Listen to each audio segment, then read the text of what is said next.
नमस्कार। द उज्ज्वल लक्ष्य YouTube channel पर आप सभी का स्वागत है। हम इस चैनल में कक्षा छठवीं की गणित पुस्तक गणित प्रकाश के अध्याय को पढ़ाने वाले हैं। इस साल गणित की पुस्तक में बदलाव किया गया और नया पुस्तक आया है जिसका नाम है गणित प्रकाश। गणित प्रकाश इसलिए क्योंकि गणित जो है हमारे जीवन के हर क्षेत्र में है और उन क्षेत्रों को प्रकाशित करने की महती आवश्यकता है, इसलिए यहाँ पर गणित प्रकाश शीर्षक दिया गया। अभी तक आपने गणित को केवल जोड़ना, घटाना, गुणा, भाग तक सीमित रखे थे, जबकि वास्तव में उससे व्यापक है। आप यहाँ से समझिए, सब्जी बेचने वाला एक छोटा सा बालक गणित का पूरा हिसाब किताब कर लेता है, पूरा लेन देन कर लेता है। वहीं हम पढ़े लिखे लोग उस हिसाब किताब को करने में सोचते हैं। तो इसका मतलब यह है कि गणित हम जो पढ़ते हैं वह जो है व्यवहारिक जीवन से काफ़ी दूर है। अतः उन्हीं गैप को दूर करने के लिए यहाँ पर नया पुस्तक आया है गणित प्रकाश, जो विद्यार्थियों के मन में गणित के प्रति डर को खत्म करेगा और गणित के प्रति समझ को विकसित करेगा। तो हम इसी कोशिश में कि जो इस पुस्तक को बनाने का जो उद्देश्य है उसकी पूर्ति के लिए हम इस पाठ को, इस विषय को क्रमशः पढ़ाने वाले हैं। तो आज शुरू करते हैं पहला चैप्टर, जिसका नाम है गणित में पैटर्न।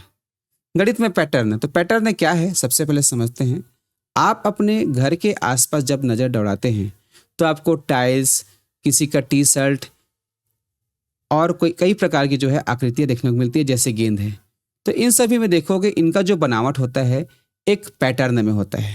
जैसे यहाँ पर ये काला है, फिर सफ़ेद है, फिर काला है, फिर सफ़ेद है। उसी प्रकार इस टी शर्ट को देखोगे तो इसकी भी बनावट में एक पैटर्न है। तो कहने का मतलब यह है कि गणित में जो पैटर्न है सभी तरफ है। तो सबसे पहला पॉइंट है गणित क्या है। हमारी धारणा है कि गणित जो है केवल हिसाब किताब करना है, जोड़ना घटाना है, जबकि वास्तव में गणित पैटर्नों की खोज तथा पैटर्नों के अस्तित्व का कारण का स्पष्टीकरण है। अर्थात हमारे आसपास किस प्रकार के पैटर्न हैं और वह पैटर्न किस आधार पर बने हैं, उनको खोजने का जो तरीका है, उसका जो आधार है, वही गणित है।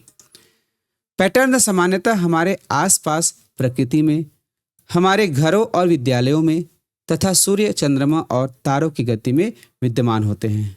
अभी जो हमने पैटर्न की बात कहा, उस पैटर्न को आप ध्यान से देखोगे तो हमारे प्रकृति में, जैसे पौधों में पत्तों की जमावट में एक पैटर्न होता है, हमारे घरों में दीवार का जब निर्माण होता है उसमें भी एक पैटर्न होता है, टाइल्स की जमावट एक पैटर्न होता है।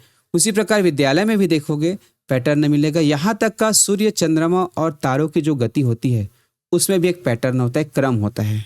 वह निश्चित समय पे एक निश्चित जगह पर ही पहुँचता है। ये पैटर्न हमें खरीदारी से लेकर खाना बनाने में, गेंद फेंकने से लेकर खेल खेलने आदि में दिखाई देते हैं। खरीदारी से लेकर खाना बनाने में कैसे? जैसे आप खरीदारी करना चाहते हैं, जाते हैं तो सबसे पहले क्या करते हैं, सामान को देखते हैं, उसके बाद उनकी कीमत पूछते हैं, फिर आपको जो कीमत अगर समझ आता है तो लेते हैं, नहीं तो उसका मोल भाव करते हैं, उसके पश्चात उसको खरीदते हैं और पैसा देते हैं। अर्थात ये पैटर्न क्या हो गया, चीज़ों को देखना, कीमत को देखना, कीमत को समझना, फिर खरीदारी करना, पैसा देना और सामान को लेना, ये एक पैटर्न है। इसी प्रकार गेंद फेंकने वाले का देखेंगे तो गेंद फेंकने वाला थोड़ा देर दौड़ता है, अपना हाथ को एक राउंडिंग घुमाता है, फिर वह जो है गेंद को फेंकता है, एक पैटर्न होता है। उसी प्रकार जो है अन्य जितने भी खेल होते हैं उसमें भी एक पैटर्न होता है, क्रम होता है। इसके साथ ही यह मौसम चक्रों को समझने एवं प्रौद्योगिकी का उपयोग करने में हमारी सहायता करता है। मौसम चक्र, जैसे सभी को पता है कि गर्मी के बाद क्या आता है, बरसात आता है, बरसात के बाद क्या आता है, ठंड आता है। तो इस प्रकार से जो है मौसम का चक्र है। प्रौद्योगिकी अर्थात टेक्नोलॉजी का उपयोग करने में हमारी मदद करता है ये पैटर्न। ये पैटर्न ही है जो हमें आज के समय में टेक्निक में आगे बढ़ा रहे हैं। पैटर्न तथा उन्हें समझना आनंददायक और रचनात्मक कार्य हो सकता है। कैसे आनंददायक? देखिए, अगर हम आपको इन सभी चित्रों को दे दें और पूछे कि इसमें कौन कौन सा पैटर्न है, इसको पहचानिए, तो इसमें आपको बहुत अच्छा लगेगा, आप इसमें इंगेज हो जाएंगे। इसका मतलब है कि आपको इसमें आनंद आ रहा है और इसी के साथ साथ इसमें रचनात्मक है। जब आप इसको पैटर्न को समझेंगे तो आप भी एक नए पैटर्न से नया डिजाइन कर सकते हैं, क्योंकि इस डिजाइन को बनाने वाला कोई और नहीं है, मनुष्य में से ही किसी ने इस पैटर्न को बनाया है। तो आप भी ऐसा पैटर्न बना करके नयापन कर सकते हैं। यही जो है इस पुस्तक की चाह है। इसी कारणवश गणितज्ञ अर्थात जो गणित का ज्ञाता है, गणित को कला और विज्ञान दोनों के ही रूप में देखते हैं। हमें आशा है कि इस कक्षा में आपको गणितीय पैटर्नों को खोजने और समझने के लिए अनेक रचनात्मक तथा कलात्मक अवसर प्राप्त होंगे। अर्थात आप खुद जो है पैटर्न बनाएंगे, उसके क्रम को समझेंगे।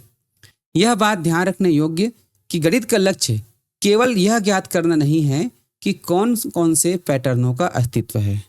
इसका मतलब यह है कि हमको केवल यह नहीं देखना है कि किसमें किसमें पैटर्न है, यही हमारा लक्ष्य नहीं है, बल्कि हमारा लक्ष्य क्या है, उनके अस्तित्व के कारणों के स्पष्टीकरणों को भी ज्ञात करना। अर्थात ये किस आधार पर जो है पैटर्न बना हुआ है, इसका जो है विश्लेषण करना और इसके बारे में लिखना, स्पष्ट करना, ये गणित का उद्देश्य है। क्यों? तब ऐसे स्पष्टीकरणों का उपयोग प्रायः ऐसे अनुप्रयोगों में तब किया जा सकता है जो उन संदर्भों के बाहर है जिनमें इनकी खोज की गई थी और जो मानवता को आगे बढ़ने के लिए प्रेरित करने में सहायता हो सकता है। ऐसा जानना इसलिए जरूरी है क्योंकि दुनिया जिस गति से विकास करी है उसमें और स्पीड बढ़ेगा। कैसे? आप उस पैटर्नों को सोचेंगे, समझेंगे, फिर उसी आधार पर आप जो है नए पैटर्न भी तैयार कर पाएंगे और जब भी आप नया करेंगे अर्थात विकास के क्रम में आप सहभागी बनेंगे। उदाहरण के लिए तारों, ग्रहों, उनके उपग्रहों की गति के पैटर्नों की समझ ने मानव को गुरुत्वाकर्षण का सिद्धांत विकसित करने में तक पहुंचाया था।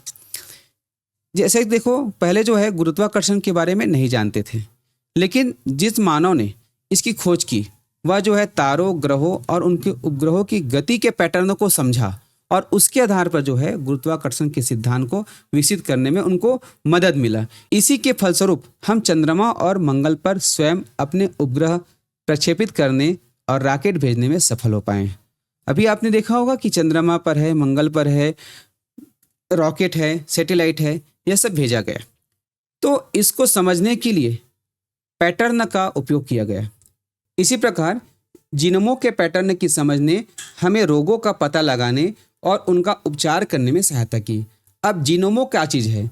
जीनोमो क्या चीज़ है आप समझिए। किसी भी जीव के डीएनए में विद्यमान समस्त जीनों का अनुक्रम संजीन या जीनोम कहलाता है।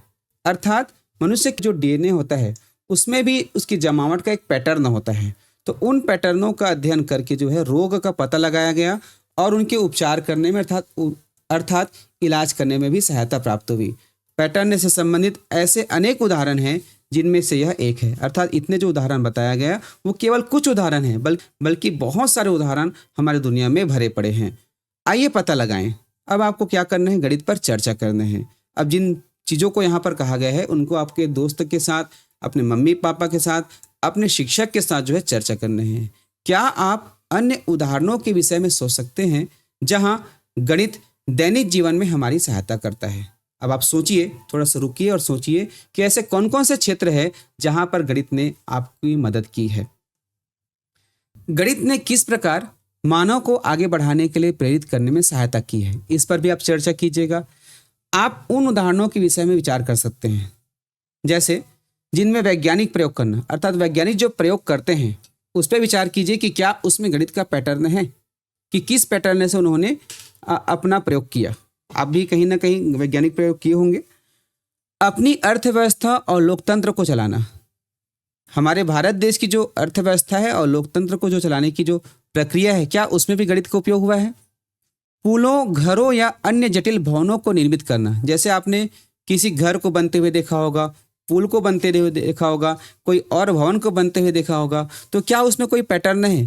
जैसे कि घर बनाने के क्रम आपने देखे होंगे, उसमें भी एक पैटर्न होता है। सबसे पहले नींव के लिए गड्ढे खोदे जाते हैं, नींव तैयार किया जाता है, दीवार खड़े किए जाते हैं, उसके पश्चात उसकी ढलाई होती है, ढलाई होने के पश्चात उसके प्लास्टर होते हैं, रंगाई पुताई होती है, उसके पश्चात जो है और अन्य जो है सजावटी चीज़ें उसमें लगाई जाती है, फिर अंतिम में जो है घर का कंप्लीट निर्माण होता है। तो उसमें भी एक पैटर्न है। इसी के साथ साथ टीवी में भी पैटर्न है, मोबाइल फ़ोन में भी पैटर्न है, कंप्यूटर में, साइकिल में, रेलगाड़ियों में, कारों में, वायुयान, कैलेंडर, घड़ी इत्यादि को बनाने में सभी में जो है किसी न किसी पैटर्न का उपयोग किया गया है। तो इस प्रकार से हमारे जीवन के चारों ओर जो है गणित में पैटर्न छिपा हुआ है और उन्हीं पैटर्नों में से हमको निकालना है गणित। तो इस पहला वीडियो में हमने पैटर्न की भूमिका पर समझा। अगला जो वीडियो होगा इसमें हम देखेंगे 1.2 संख्याओं में पैटर्न क्या है। तो आप अभी इन दोनों चीज़ पर चर्चा कीजिए और चर्चा करने के पश्चात आपको जो मिलता है आप इस वीडियो में कमेंट कीजिएगा। और यह हमारा पहला वीडियो था कक्षा 6वीं गणित का। ये आपको कैसा लगा जरूर बताइएगा, क्योंकि आपके सुझाव जो आएंगे वो आपको और बेस्ट से बेस्ट क्लास देंगे। मिलते हैं नए वीडियो पर। नमस्कार।